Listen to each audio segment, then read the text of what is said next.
வணக்கம்.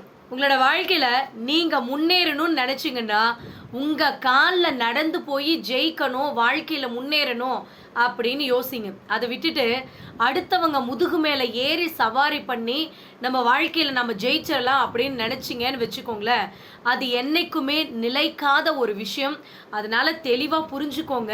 இங்க நெறைய பேர் என்ன பண்ணுவாங்கன்னா, நாம முன்னேறணும், நாம ஜெயிக்கணும் அப்படின்னா, எத்தன பேர வேணாலும் அடிச்சு தள்ளிவிட்டு அவங்க மேல ஏறி நின்னு ஜெயிச்சிரலாம் அப்படின்னு நினைக்கக்கூடிய உலகம் இது. ஸோ அதே மாதிரி உங்க வாழ்க்கையில உங்க மேல யாராவது ஏறி நின்னு சவாரி பண்றது உங்களுக்கு தெரிஞ்சதுன்னு வச்சுக்கோங்களேன், தயவு செஞ்சு அப்படியே தள்ளி விட்டுட்டு நீங்க போய்க்கிட்டே இருங்க. ஏன் இத நான் சொல்றேன்னா, ஒரு தடவ ஒருத்தவங்க உங்கள ஏமாத்த ஆரம்பிச்சுட்டாங்க, உங்க தலையில மொளகா அரைக்க ஆரம்பிச்சுட்டாங்க அப்படின்னா, கடைசி வரைக்கும் அவங்க இறங்கவே மாட்டாங்க. உங்கள கடைசி வரைக்கும் அடிமைப்படுத்திக்கிட்டே தான் இருப்பாங்க. அதனால புரிஞ்சு நடந்துக்கோங்க. ஃபர்ஸ்ட்டே அத அவாய்ட் பண்ணிறது தான் உங்க வாழ்க்கைக்கு நல்லதுங்க. நீங்க கடவுள நம்புறது நம்பிக்கை. ஆனா, நம்மள நாமளே நம்புறது தான் தன்னம்பிக்கை. எல்லா சூழ்நிலையிலயும் நாம கடவுளையே நம்பிக்கிட்டு, கடவுள் நமக்கு எல்லாமே பண்ணுவாரு அப்படின்னு நினைச்சிட்டு உட்கார்ந்திருந்தோம்னு வச்சுக்கோங்களேன், இங்க ஒரு அணு கூட அசையாதுங்க. கடவுள் நம்மளுக்கு ஒரு வழி தான் காட்டுவாரு. நாம தான் முயற்சி பண்ணணும். நம்மளுடைய வாழ்க்கையில நம்மளுடைய தேடல் என்ன, நம்மளுடைய இலக்கு என்னங்கிறத நாம தான் தேடி போகணுமே தவிர, கடவுள் எடுத்துட்டு வந்து கையிலலாம் குடுக்க மாட்டாரு. ஸோ எது வந்தாலும் கடவுள் பார்த்துக்குவாருன்னு அமைதியா இருக்கிறவங்களுக்கு, கடவுளே ஒரு வாய்ப்பை ஏற்படுத்தி குடுத்தா கூட, அது நம்மளுக்கு தெரியாது. ஸோ எல்லாமே கடவுள் பார்த்துக்குவாரு அப்படின்னு அடுத்தவங்க நம்மளுக்காக எல்லாம் செஞ்சு கொடுப்பாங்கன்னு என்னைக்குமே நினைக்காதீங்க. நமக்காக நாம தான் எல்லா விஷயத்தையும் இறங்கி செய்யணுங்கிறத ஞாபகம் வச்சுக்கோங்க. நீங்க எங்க விழுந்தீங்க அப்படிங்கிறத பார்க்காதீங்க, எந்த இடத்துல வழுக்குனீங்க அப்படிங்கிறத யோசிச்சு பாருங்க. நிறைய பேரோட வாழ்க்கையில பிரச்சனை வந்ததுக்கு அப்புறம், அடிபட்டதுக்கு அப்புறம் யோசிப்பாங்களே தவிர, எந்த நாள பிரச்சனை வந்துச்சு, எந்த இடத்துல நம்ம வழுக்கணும், எந்த இடத்துல நம்ம மிஸ்டேக் பண்ணோம் அப்படிங்கிற ஒரு விஷயத்த யோசிக்கவே மாட்டாங்க. ஸோ உங்க வாழ்க்கையில உங்களுடைய பிரச்சனைக்கான ஒரு தீர்வு அப்படின்னா, நாம எந்த இடத்துல வழுக்கணும், எந்த இடத்துல சறுக்கணும் அப்படிங்கிறத யோசிச்சு பாருங்க. உங்களால கண்டிப்பா அந்த பிரச்சனைக்கு ரொம்ப ஈஸியா தீர்வு காண முடியும். நீங்க கோவத்தை எப்போதாவது கேடயம் மாதிரி பயன்படுத்துங்க. எப்ப பார்த்தாலும் கோவப்பட்டுக்கிட்டு அதையே ஒரு ஆயுதமா பயன்படுத்தாதீங்க. இத நான் ஏன் சொல்றேன்னு கேட்டீங்கன்னா, அடிக்கடி கோவப்பட்டுக்கிட்டு அடுத்தவங்கள கோவப்பட்டு மிரட்டுறாங்க பார்த்தீங்களா? இந்த மனுஷங்களுக்கு ஒரு விஷயம் புரியறதே கிடையாது. நாம அதிகமா கோவப்படுறதுனால நம்ம உடம்புக்கு தான் பிரச்சனை வரும் அப்படிங்கிறத மறந்து போயிடுறாங்க. ஸோ எதுக்கெடுத்தாலும் கோவப்படுறது, கத்துறது, அடுத்தவங்க மேல ஆக்ரோஷமா பேசுறது, இந்த மாதிரியான விஷயங்கள் கடைசியில புயல் அடிச்சு நின்னு போனதுக்கப்புறம், அந்த புயல்னால பாதிக்கப்பட்ட மரங்கள்லாம் எப்படி உடைஞ்சு போயிருக்குமோ, அதே மாதிரி தான். கோவம் அப்படிங்கிறது, அந்த கோவத்துல நம்மளுக்கு ஒண்ணுமே தெரியாது. கோவம்லாம் தணிஞ்சதுக்கப்புறம் பார்த்தீங்கன்னா, நம்மள சுத்தி இருக்கிற நெறைய மனுஷங்களோட மனச நம்மளுடைய வார்த்தையால நாம காயப்படுத்தியிருப்போம், சேதப்படுத்தியிருப்போம். அதனால ஜாக்கிரதையா இருங்க. கோவத்த அப்பப்ப பயன்படுத்துங்க. எப்ப பார்த்தாலும் கோவப்பட்டுக்கிட்டே இருந்தீங்கன்னா, அதுக்கு மதிப்பே இருக்காது. தெரிஞ்சுக்கோங்க. இங்க ஆறுதலே இல்லாம அழுது முடிச்சதுக்கப்புறம், நமக்கு வரக்கூடிய அந்த தன்னம்பிக்கை இருக்கு பார்த்தீங்களா? அதுக்கு பலம் ரொம்ப ரொம்ப ரொம்ப அதிகம். நீங்க நெறைய பேர வாட்ச் பண்ணி பார்த்துருந்தீங்கன்னா, இல்ல உங்க வாழ்க்கையிலேயே இந்த சம்பவம் நடந்திருக்கிறதுக்கு கூட வாய்ப்பு இருக்கு. ஸோ யாராவது நமக்கு உதவி பண்ணுவாங்க அப்படின்னு யோசிச்சு யோசிச்சு பார்ப்போம், வெயிட் பண்ணி பார்ப்போம். யாருமே வரமாட்டாங்க. கடைசியில நமக்கு நாம தான் அப்படின்னு மனசுல இருக்கிற அத்தனை கஷ்டத்தையும் கொட்டி தீர்த்து தனியாவே உட்கார்ந்து அழுது முடிச்சுட்டு, நாம கண்ணை தொடச்சிட்டு வெளியில எழுந்திரிச்சு வருவோம் பார்த்தீங்களா? இதுக்கு மேல நமக்கு யாருமே தேவையில்ல. யார் என்ன நினைப்பாங்களோ அப்படின்னு நினைச்சு நினைச்சு நம்ம பட்டதெல்லாம் போதும். இதுக்கு மேல நமக்கு நாம தான் துணை அப்படிங்கிறத உணர்ந்து நாம எழுந்து வரும்போது, அந்த தன்னம்பிக்கைக்கு பலம் 1000 மடங்கு அதிகமா இருக்குங்க. அதனால உங்க வாழ்க்கையில என்னை எல்லாரும் தனியா விட்டுட்டு போயிட்டாங்க, தனிமையில வேதனைப்படுறேன்லாம் வருத்தப்படாதீங்க. தனிமையும் ஒரு விதத்துல நம்மளுக்கு நல்லதுதான் அப்படின்னு நினைச்சுக்கிட்டு வாழ்க்கைய பாசிட்டிவா எடுத்துட்டு போயிட்டுருங்க. நீங்க உங்கள கீழ தடுக்கி விழ வைக்கிறதுக்காக பல பேருடைய கால்கள் காத்துக்கிட்டு இருக்குங்க.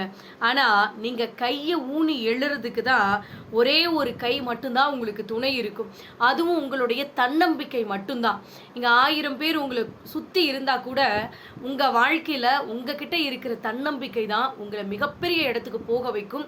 அதனால ஜாக்கிரதையா வாழ்க்கையில எந்த விஷயம் பண்றதா இருந்தாலும் தன்னம்பிக்கையோட இருங்க. கண்டிப்பா உங்க வாழ்க்கையில அது சக்சஸ் ஆகுங்க. இங்க உங்கள அதிகமா காயப்படுத்துறாங்க பார்த்தீங்களா? அவங்க முன்னால என்னைக்குமே கலங்கி போய் மட்டும் நிக்காதீங்க. ஏன் இத நான் சொல்றேன்னா, அவங்களுக்கு ஆசை, எண்ணம் எல்லாமே என்னன்னா, நீங்க வருத்தப்படணும், கவலைப்படணும், கண்ணீர் வடிக்கணும் அப்படிங்கிறது தான்.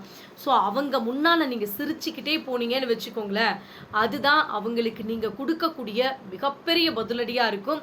ஸோ என்னைக்குமே நீங்க எப்படா விழுவீங்க, அத பார்த்து சிரிக்கலான்னு யார் ஒருத்தர் காத்துக்கிட்டு இருக்காங்களோ, அவங்க முன்னால மட்டும் தயவு செஞ்சு அழுதுறாதீங்க.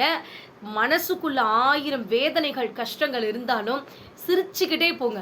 அவங்க வயிறு எரிஞ்சு போகட்டும். ஸோ நம்மள அழிக்கணும்னு நெனச்ச அவங்கள நாம அழிக்கலாம் வேணாங்க.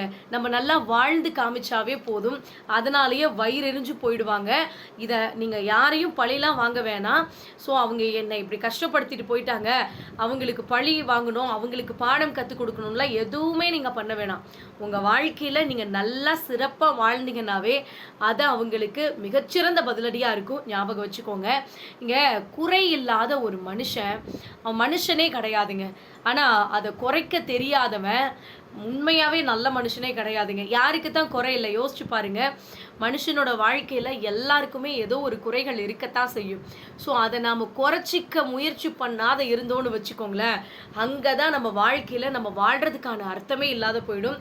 ஸோ முடிஞ்ச வரைக்கும் சொல்றேன், உங்களுக்குள்ள இருக்கக்கூடிய அந்த குறைகள நீங்களே குறைச்சிக்க முயற்சி பண்ணுங்க. வேற யாரும் வந்து நமக்காக நிக்க மாட்டாங்க. நம்ம வாழ்க்கையில நமக்காக நாம தான் முயற்சி பண்ணணும். ஞாபகம் வச்சுக்கோங்க. உங்களால முடியாதுன்னு யாராவது சொல்றாங்கன்னு வச்சுக்கோங்களேன், நீங்க நம்ப வேண்டியது அடுத்தவங்கள கிடையாதுங்க. உங்களால முடியாது, நீ எல்லாம் இத செஞ்ச அப்படின்னா அதெல்லாம் வேஸ்ட் ஆஃப் டைம் அப்படின்னு யாராவது சொல்றாங்கன்னா, நீங்க நம்ப வேண்டியது சொல்றவங்கள கிடையாது, உங்கள தான் நீங்க நம்பணுமே தவிர அடுத்தவங்கள கிடையாது அப்படிங்கிறத ஞாபகம் வச்சுக்கோங்க. உங்களுடைய ஓட்டம் இருக்கு பார்த்தீங்களா, அது என்னைக்குமே உங்களுடைய இறுதி இலக்கை நோக்கியதான ஒரு ஓட்டமா இருக்கணுங்க. என்னோட அச்சீவ்மெண்ட் என்ன, என்னுடைய இலக்கு என்ன அப்படின்னு பார்த்து பார்த்து அதை நோக்கி தான் நீங்க ஓடணுமே தவிர, அடுத்தவங்க உங்க கூடவே ஒரு சிலர்லாம் ஓடி வருவாங்க, அவங்களெல்லாம் பார்த்துக்கிட்டே இருக்காதீங்க. ஏன் இதை நான் சொல்றேன்னா, உங்க கூடவே ஓடி வர நிறைய பேர் நீங்க விழணும் அப்படிங்கிறத மனசுல வச்சுக்கிட்டு உங்களை கீழே தள்ளி விடுறதுக்காக, இல்ல நீங்க கீழே விழுந்தீங்கன்னா அதை பார்த்து ரசிக்கிறதுக்காக வரவங்களே தவிர, உங்க கூடவே வர யாருமே நீங்க நல்லா இருக்கணும்னு நினைச்சு அந்த எண்ணத்தோட வராங்கன்னு நினைக்காதீங்க. ஸோ இன்னொன்னு என்ன சொல்லணும்னா, உங்க மேல பொறாமையில யார் ஒருத்தர் உங்க கூடவே ஓடி வராங்களோ அவங்க சீக்கிரமா கீழே விழுந்துருவாங்க. ஏன்னா அவங்க உங்களை தோற்கடிக்கிறதுக்காக ஓடி வராங்க. ஆனா நீங்க உங்க வாழ்க்கையில நீங்க ஜெயிக்கணுங்கிறதுக்காக ஓடுறீங்க. ஸோ என்னைக்குமே வாழ்க்கையில நீங்க எண்ணக்கூடிய எண்ணங்கள் நல்லதா இருந்துச்சு அப்படின்னா நடக்கிறது எல்லாமே நல்லதா தான் நடக்கும். ஸோ அடுத்தவங்களை பார்த்துலாம் வருத்தப்படாதீங்க. இவங்க இப்படி நினைக்கிறாங்க, இப்படி பேசுறாங்க, இப்படி நடந்துக்கிறாங்கன்னு யாரையும் நினைக்காதீங்க. உங்க வாழ்க்கையில நீங்க கரெக்டா இருக்கீங்களா அப்படின்னு பார்த்துட்டு போய்க்கிட்டே இருங்க. கண்டிப்பா உங்களை யாராலையும் வீழ்த்த முடியாதுங்க. என்னைக்குமே எந்த சூழ்நிலையிலுமே உங்களுடைய சிந்தனையும் செய்யணும். உங்களுடைய இறுதி இலக்கை நோக்கியதா இருந்துச்சுன்னு வச்சுக்கோங்களேன், உங்களுடைய ஓட்டத்தை யாராலையும் தடுத்து நிறுத்தவே முடியாது. ஸோ ஞாபகம் வச்சுக்கோங்க. இங்க நிறைய பேரோட வாழ்க்கையில பிரச்சனை என்ன தெரியுமா, நான் ஒரு விஷயத்த சாதிக்கணும்னு நினைக்கிறேன், ஆனா அதை நினைக்கும் போது 1000 தடைகள் வந்துருதுங்க. அதை நினைக்கும் போது சரி விடு நாளைக்கு பார்த்துக்கலாம் அப்படின்னு தள்ளி போடுற பழக்கம் எனக்கு இருக்குதுங்க அப்படின்னு நினைச்சீங்கன்னா, ஒரே ஒரு விஷயத்த ஞாபகம் வச்சுக்கோங்க. உங்களுடைய அந்த இறுதி இலக்கு அப்படிங்கிறது, ஸோ உங்க வாழ்க்கையிலேயே நீங்க அடைய வேண்டிய ஒரு இடம் அப்படின்னா அதுதான். இதுக்கு நடுவுல வரக்கூடிய சின்ன சின்ன பிரச்சனைகள் எல்லாமே சவால்கள். அதையெல்லாம் தகர்த்தெறிஞ்சிட்டு நம்ம போகணும் அப்படின்னு நினைச்சா மட்டும்தான் இந்த பிரச்சனைகள் எல்லாமே உங்களை பாதிக்காது.